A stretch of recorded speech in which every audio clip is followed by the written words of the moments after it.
the line. Let me tell you about when we were a little younger than that, how we moved from New Orleans to this little country town called Reserve, Louisiana, which was 30 miles north of New Orleans on the way to Baton Rouge. And it was right on the river road. And we moved into the home that my grandfather owned. And he had a big rice plantation in this little country town. And my dad wanted to open up a general merchandise country store. And he carried everything a country store would carry: shoes, clothes, food, and so on and so on. And as a young man, this was great for me because it gave me an opportunity to see some country life and see how other people live besides people in the city of New Orleans. And how about you, honey? Now, I was a city girl, and I really didn't know the ways of the country, the way that people lived in the country. Everything was brought to me. We didn't raise anything. And my father was an engineer, and because of that, we traveled a lot. I went to 13 different schools before I got into high school. And that wasn't easy because I not only went to different schools, I also went to different locations of the country. And my accent was different, and when I'd get up to recite my lessons, everybody in the class would turn around and look at me because of my accent. Also, I battled cliques because I never was in any school long enough to establish any close friendships. And because of that, I always felt like I had to prove myself. Whereas Sam lived in the country, and his family were pretty well established. They were the leaders of the community. He didn't know what it was to have to prove himself. I can remember when I went to Cairo, Illinois, that was considered the North, and here I was a girl from the South, and everybody really made fun of me there.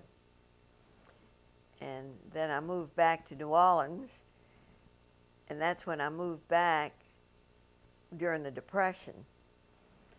And well, let me get back to when we lived in Cairo, Illinois, because we were in the middle of the Depression when we lived in Cairo, Illinois. And my mother was a very proud lady, but everybody during the Depression had hard times, and we did too.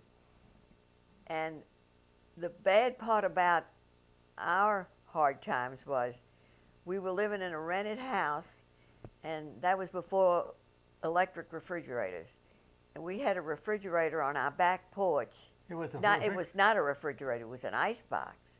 And so the iceman delivered ice to us periodically. But the bad thing about that ice box was it had glass doors.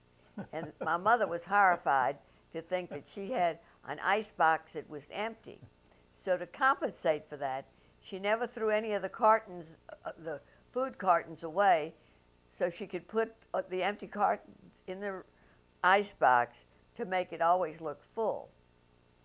Contrary to Sam, Sam lived on a farm, and I'll let you take it from there. Well, we had everything you wanted as far as food was concerned. We had all the vegetables that you could think of.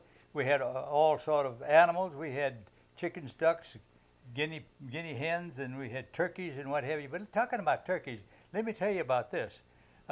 We had one big male turkey that was he was the king of the yard, and whenever you went out into the yard where the turkeys were, and all of the other chickens and the ducks and the geese and what have you, that bugger would come running after you and would try to spike you with his spikes on his feet. And a lot of times, my mother would go out and milk the cows, and she had to bring a stick with her, because that when she sit down on a stool and start milking the cow, that big old turkey would spread his feathers and would come out and try to jump on her back and spur her with those big spurs. Well, she'd take the stick and she'd always swing it at the turkey and run him off. So one day, old Mr. Turkey started strutting up to where Mother was, and he was going to jump on the back, and he got real close enough, and she picked up that stick and swung it, and just happened so that the old turkey's neck was right in the way when that stick hit him, and it broke his neck. So the turkey fell over, just kicking his feet and all, and Mother started yelling, "Go get a knife quick, Sam, go get a knife quick." So I ran up and got a knife, and Mother took it and cut his throat off, cut his head off, and we had turkey for dinner that night. Is that what every generation has its dangers, and every generation has its challenge.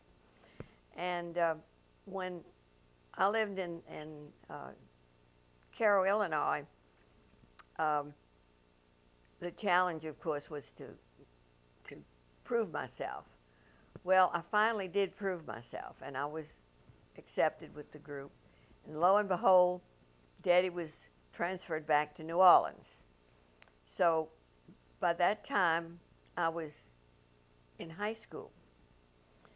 And the Depression was we were sort of getting over the Depression. We were seeing our way. And so Mother sent me to this girls' school in New Orleans. It started from kindergarten all the way up through high school.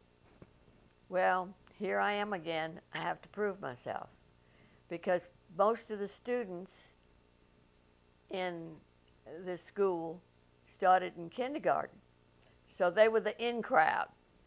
They got all the class offices, anything, class representation. They got recognition, and anybody that got into the school in first year high, they didn't count. Well, in this group of children and students that had started from kindergarten, they had 10 girls that called themselves the Jolly 10. Well, of course, I always wanted to be in the in crowd. So I decided, well, I'm going to get in the Jolly 10. I should have had better sense, because the Jolly 10 had 10 girls in it. They didn't need 11 girls. But because I wanted to be in the in crowd, here I am pushing myself trying to get into the in crowd. Well, I never made it. I went 4 years through high school, never made the Jolly 10. They wouldn't let you in. They wouldn't let me in. And that was kind of a challenge. But, you know, looking back on that, I think it really built character in me, because I had to accept the fact that I couldn't get in there, and that's the way the world was.